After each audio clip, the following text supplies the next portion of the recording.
अगर आपने voice of Panipat को सब्सक्राइब नहीं किया तो कीजिए ताकि आप हमारे से जुड़े रहें।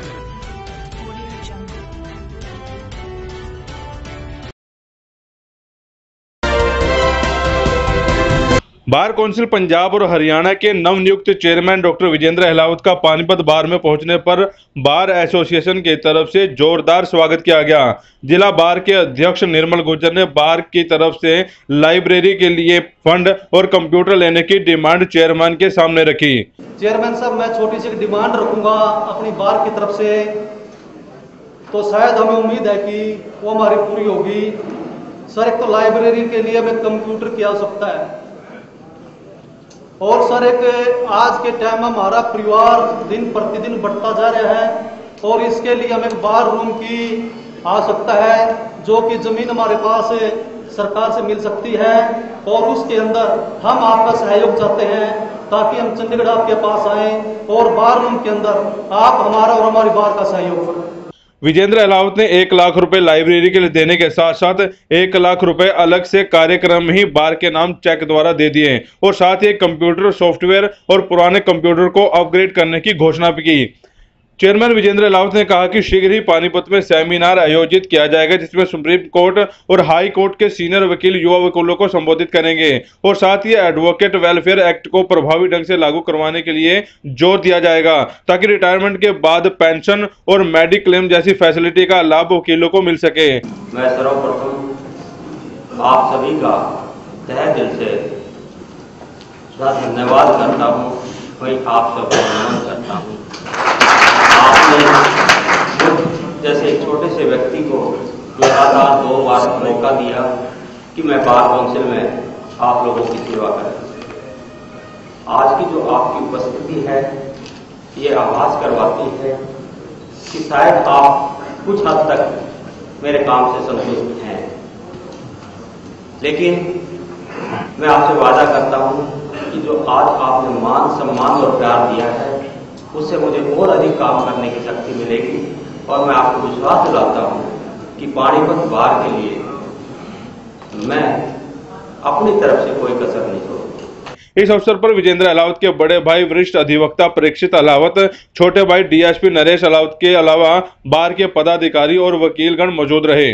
पानीपत बार की तरफ से जो आज मान सम्मान दिया, मैं पानीपत बार का सदस्य होने के नाते विश्वास दिलाता हूँ कि जो मुझे जिम्मेवारी दी गई है उसका बखूबी निर्वहन करूँगा, और हमारे वकील साथियों के लिए जैसा कि अभी बताया कि हमारी सर्वोच्च प्राथमिकता है एडवोकेट्स वेलफेयर एक्ट को प्रभावी रूप से लागू करवाना, ताकि ये एक ऐसा मील का पत्थर साबित होगा कि इस एक्ट से सभी वकीलों को फ़ायदा मिलेगा, चाहे वो रिटायरमेंट का बेनिफिट हो, चाहे मेडिकल का हो, या किसी डेथ की स्थिति में उसको जो परिवार को मिलने वाली सहायता है। इसके अलावा जो आपने बताया कि उसके लिए हम समय समय पर बार काउंसिल की तरफ से सेमिनार आयोजित किए जाते हैं। आपने जहां तक एफिशिएंसी बढ़ने का सवाल है, तो मैं एक और आपको विश्वास दिलाता हूं कि अतिशीघ्र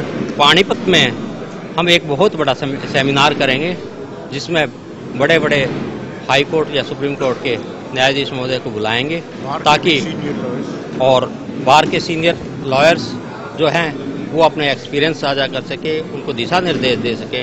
एक अच्छे सेमिनार का आयोजन भी यहाँ किया जाएगा।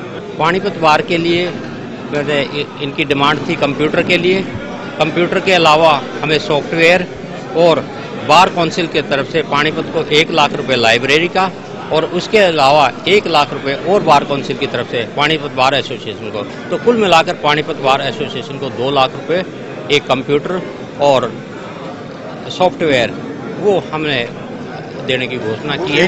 1 लाख की जो आउट ऑफ द लगा लो वो चेक अभी दिया है वो पानीपत बार के लिए, क्योंकि सदस्य है। इसके अलावा मैं आपको ये बताना चाहूँगा कि जो एडवोकेट्स वेलफेयर फंड एक्ट है उसमें हरियाणा का, उसमें मैंने अपनी तरफ से 5 लाख रुपए का एक योगदान देके शुरुआत की है।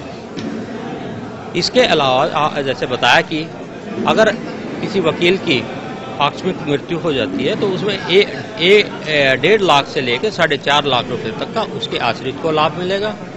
इसके अलावा 1 लाख रुपए मेडिकल का, 50,000 रुपए हॉस्पिटलाइजेशन का, तो कुल मिलाकर 1.5 लाख रुपए तक की मेडिकल की आर्थिक सहायता मिल सकेगी।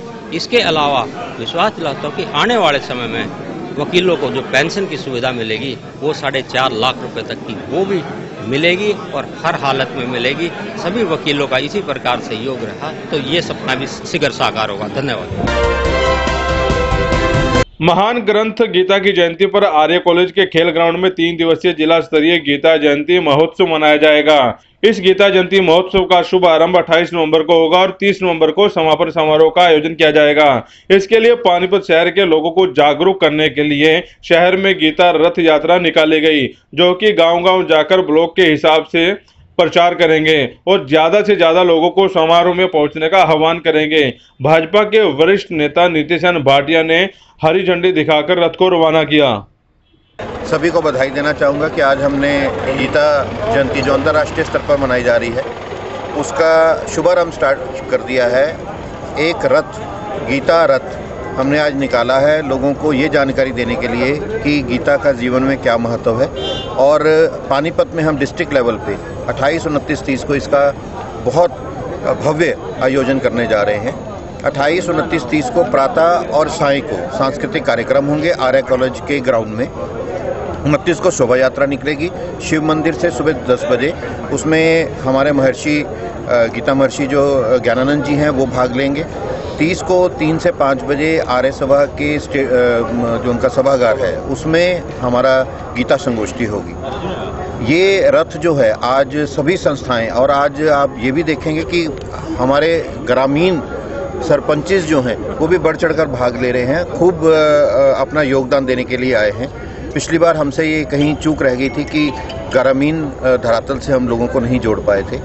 सभी संस्थाएं, सभी धार्मिक, सांस्कृतिक, सामाजिक संस्थाओं का मैं धन्यवाद करना चाहूँगा जिन्होंने आज यहाँ आकर हमें इस कार्यक्रम में पूरा योगदान दिया है। गीता को घर घर पहुँचाना, गीता के भाव को हर व्यक्ति के अंदर वो भाव बने, जैसे सारे भारतवर्ष में केवल नहीं संसार में ही गीता का महत्व है। सबसे पहले इस गीता को पर अध्ययन जो किया था जर्मन ने किया था। जर्मन वाले यहाँ से गीता ले गए और उसकी टेक्निक के ऊपर उन्होंने आज कितनी बड़ी तरक्की की। और महाराज जी स्वामी ज्ञानानंद जी की कृपा से आज सारे भारतवर्ष के अंदर और विदेशों में भी इस गीता का प्रचार किया जा रहा है। तो हमारी संस्था जो है कृष्ण कृपा संस्था, उसके माध्यम से जो ये कार्यक्रम जो है हमारे खट्टर जी जो है प्रदेश स्तर पर सरकारी उस के हिसाब से ये काम चल रहा है।